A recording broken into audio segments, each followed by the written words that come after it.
오늘도 복된 아침 말씀 묵상 모든 가족들 가운데 주님의 평강이 함께하기를 소원합니다. 오늘 아침 같이 묵상하실 말씀은 열왕기하 7장 9절에서 20절 말씀 제가 봉독하겠습니다. 나병 환자들이 그 친구에게 서로 말하되 우리가 이렇게 해서는 아니 되겠도다. 오늘은 아름다운 소식이 있는 날이거늘 우리가 침묵하고 있도다.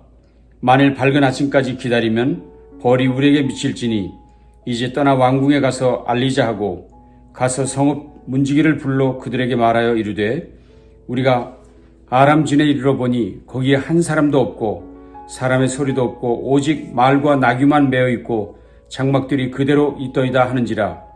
그가 문지기들을 부르매 그들이 왕궁에 있는 자에게 말하니 왕이 밤에 일어나 그의 신복들에게 이르되 아람 사람이 우리에게 행한 것을 내가 너에게 알게 하노니 그들이 우리가 줄인 것을 알고 있으므로 그 진영을 떠나서 들에 매복하고 스스로 이르기를 그들이 성읍에서 나오거든 우리가 사로잡고 성읍에 들어가겠다 하는 것이니라 하니 그의 신하 중 한 사람이 대답하여 이르되 청하건대 아직 성중에 남아있는 말 5마리를 취하고 사람을 보내 정탐하게 하소서. 그것들이 성중에 남아있는 이스라엘 온 무리 곧 멸망한 이스라엘 온 무리와 같으니이다 하고 그들이 병거 둘과 그 말들을 취한지라. 왕이 아람 군대 뒤로 보내며 가서 정탐하라 하였더니 그들이 그들의 뒤를 따라 요단에 이른즉 아람 사람이 급히 도망하느라고 버린 의복과 병기가 길에 가득하였더라. 사자가 돌아와서 왕에게 알리니 백성들이 나가서 아람 사람의 진영을 노략한지라. 이에 고운 밀가루 한 수하에 한 세겔이 되고 보리 2수하가 한 세겔이 되니 여호와의 말씀과 같이 되었고 왕이 그의 손에 의지하였던 그의 장관을 세워 성문을 지키게 하였더니 백성이 성문에서 그를 밟음에 하나님의 사람의 말대로 죽었으니 곧 왕이 내려왔을 때에 그가 말한 대로라. 하나님의 사람이 왕에게 말한 바와 같으니 이르기를 내일 이맘때에 사마리아 성문에서 보리 2수하를 한 세겔로 매매하고 고운 밀가루 한 스아를 한 세겔로 매매하리라 한즉 그때 이 장관이 하나님의 사람에게 대답하여 이르되 여호와께서 하늘의 창을 내신들 어찌 이 일이 있으랴 하매 대답하기를 네가 내 눈으로 보리라 그러나 그것을 먹지는 못하리라 하였더니 그 장관에게 그대로 이루어졌으니 곧 백성이 성문에서 그를 밟음에 죽었더라. 아멘. 우리가 말씀 묵상을 거듭하면서 끝까지 붙잡으려고 하는 것은 성경 말씀을 통해 주시는 하나님의 마음을 알아가는 것입니다. 설교자나 묵상하는 사람의 취향이 아니라 오직 하나님의 관심에 집중하자는 것이지요. 그러기 위해서 주신 말씀을 바로 이해해야 하고 그래서 본문 전후 문맥을 온전히 이해하는 것이 중요하다는 말씀을 누차 드렸습니다. 오늘 본문도 그렇습니다.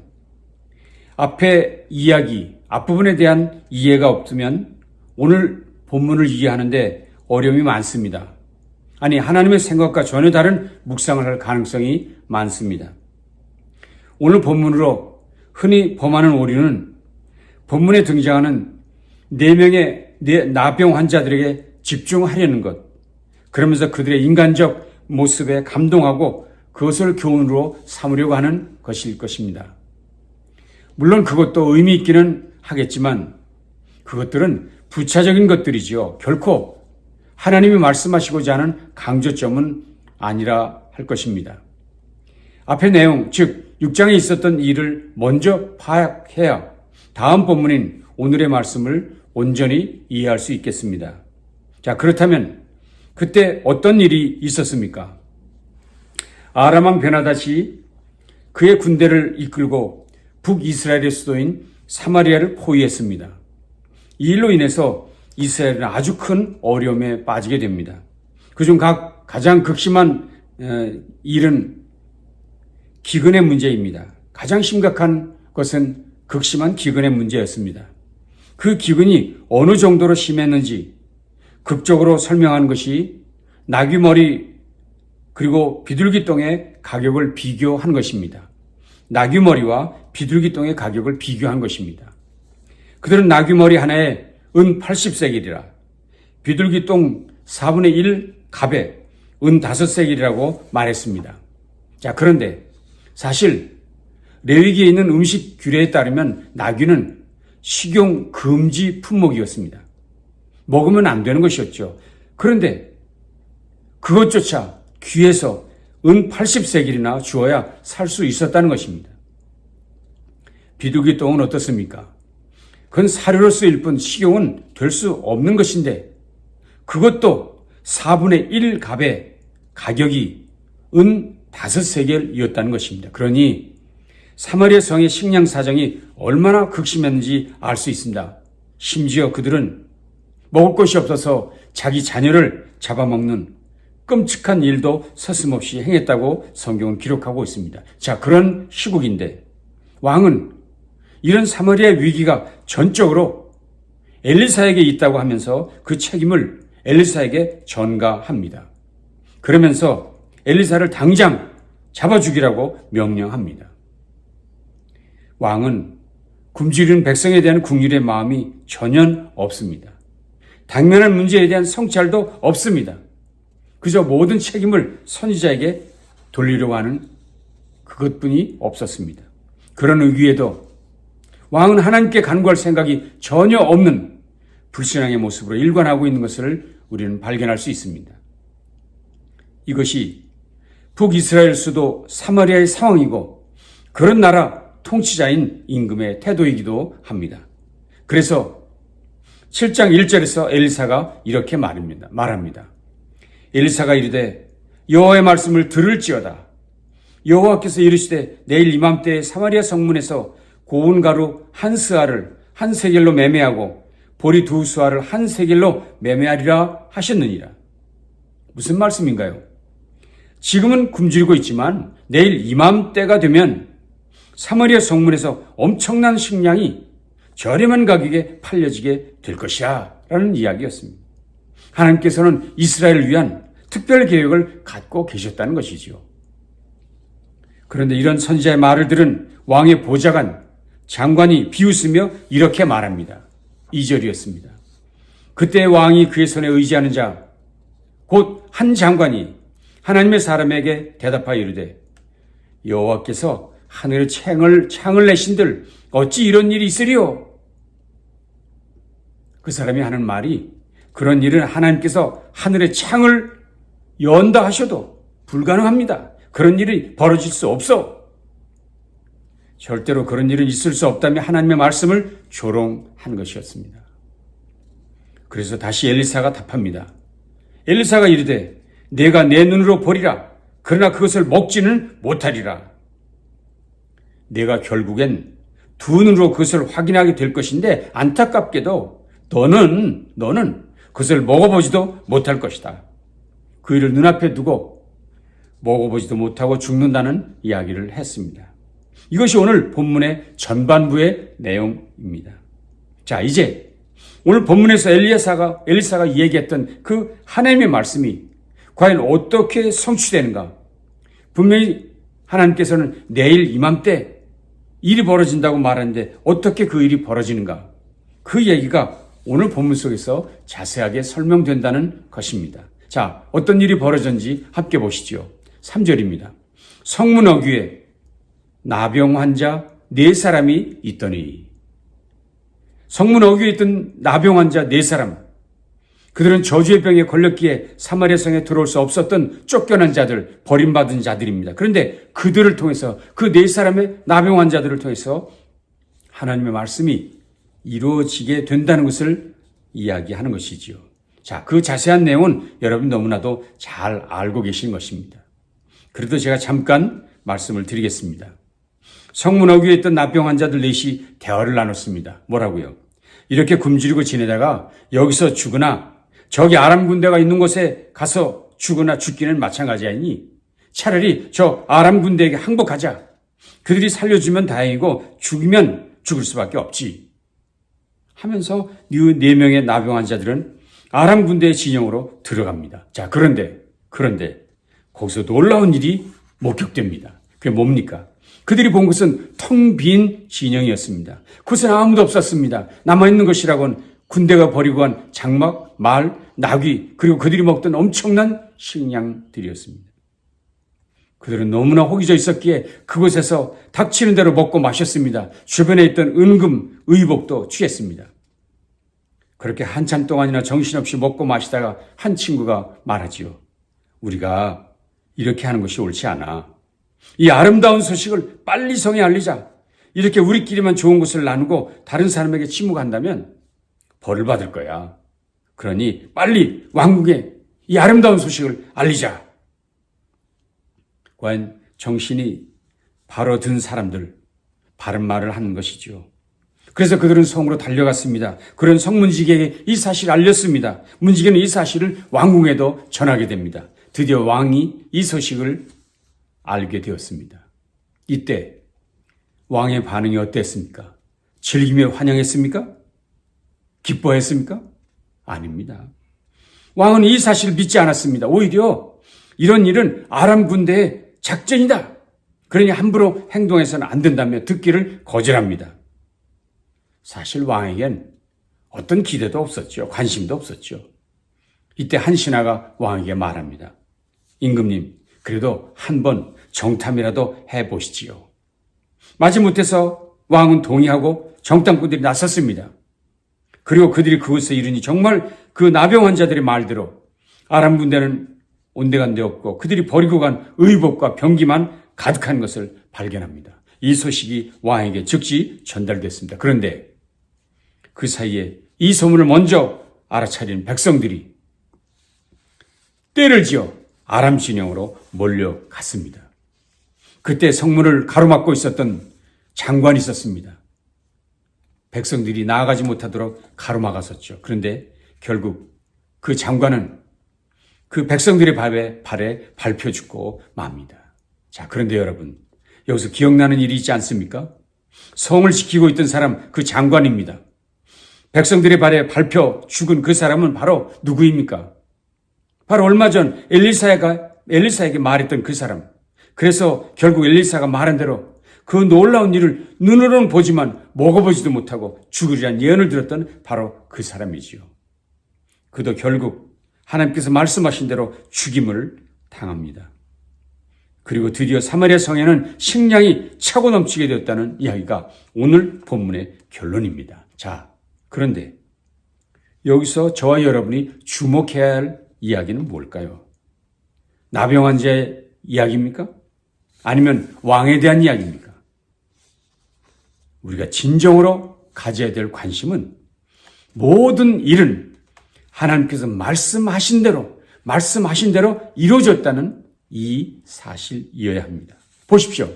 아람 군대가 그것을 모두 다 내버려두고 도망하게 된 것은 무엇 때문입니까? 누가 이 일을 시켰습니까? 성경은 이렇게 답을 합니다. 6절과 7절입니다.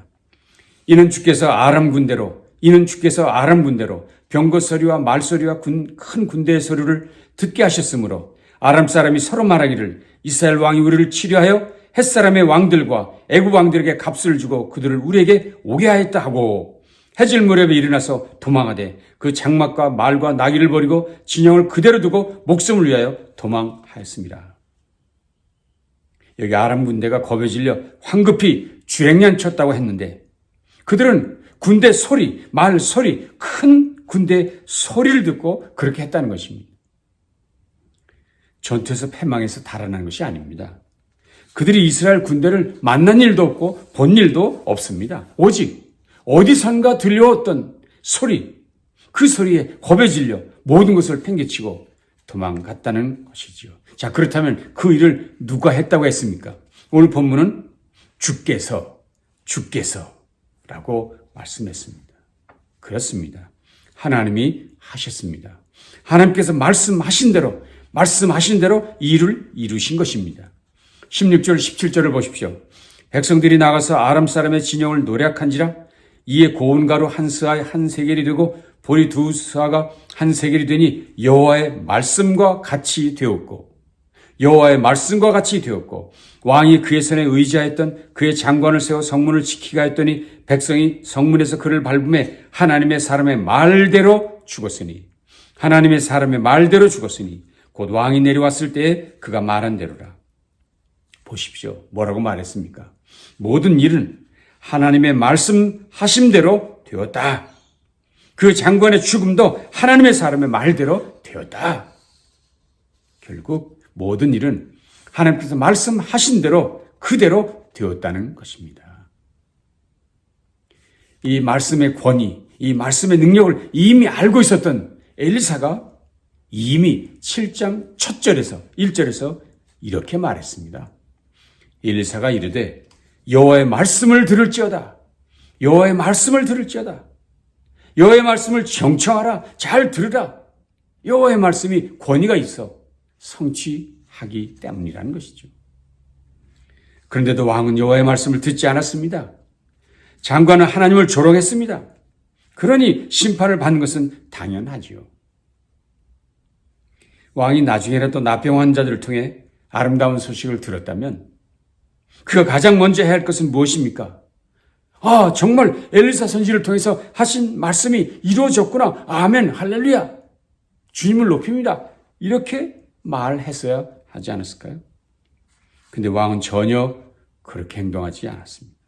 오히려 이 일이 적의 계략이라고 주장했습니다. 그는 하나님에 대해서, 하나님 주신 말씀에 대해서 전혀 관심 없습니다. 이미 하나님께서 선지자를 통해서 주신 말씀이 무엇입니까? 내일 이맘때에 사마리아 성에 일이 일어난다. 내일 이맘때 아주 구체적으로 날짜까지, 장소까지, 시간까지 지정해 주셨는데 하나님께 대한 신뢰, 하나님 말씀에 대한 믿음이 전혀 없었던 것입니다. 그런 나라, 그런 통치자의 결말이 어떻게 될 것인지 우리는 오늘 본문을 통해 확실히 확인하게 된 것입니다. 여기서 잠시 열왕기서 말씀을 받게 될 첫 독자들이 누구인지 생각해 보십시다. 이 열왕기서의 첫 독자가 누구입니까? 그들은 하나님의 말씀을 믿지 않았다가 아수르 제국, 바벨론 제국의 멸망을 경험한 이스라엘 그 백성들이었습니다. 그들은 그때 그 부끄러운 과거를 생생하게 기억하고 있는 자들이었죠. 이런 그들에게 하나님의 말씀이 얼마나 정확하게 성취되는지를 다시 한번 이 말씀을 통해 교훈하신 것입니다. 그렇습니다. 이사야 선지자는 우리에게 이렇게 말씀하셨죠. 풀은 마르고 꽃은 시드나 우리 하나님의 말씀은 영원히 서리라. 풀은 마르고 꽃은 시드나 우리 하나님의 말씀은 영원히 서리라 하라. 하나님의 말씀이 반드시 이루어지기에 그 말씀에 순종하는 자가 복된 삶을 살게 될 것이라고 시편 1편은 얘기합니다. 복 있는 사람은 주의 말씀을 주야로 묵상하는 자로다. 말씀의 권위를 확신하고 그 말씀을 묵상하는 자가 복되다 하셨습니다. 사랑하는 성도 여러분, 말씀을 읽고 묵상하는 것이 시간 낭비처럼 보여지고 어리석은 것처럼 보여지는 이 시대 속에서 저와 여러분은 그 어떤 것보다도 말씀의 능력이 있음을, 말씀의 권세가 있음을 확신합니다. 그래서 저와 여러분 진정으로 복된 자, 복받을 자인 것을 믿습니다. 그렇습니다. 이 세상과 인간의 본질을 해석하는 능력은 결코 세상의 철학과 세상의 사상에 있지 않습니다. 세상의 사상과 철학은 시대마다 계속 옷을 갈아입기만 할 뿐 본질을 해석해내지 못합니다. 오직 불변한 하나님 말씀만이 이 세상의 본질과 인간의 본질에 대해 정확하게 해석할 수 있습니다. 그리고 이 세상 그 어떤 것도 우리들이 살고 있는 세상과 인생의 참된 의미를 부여해줄 능력 없습니다.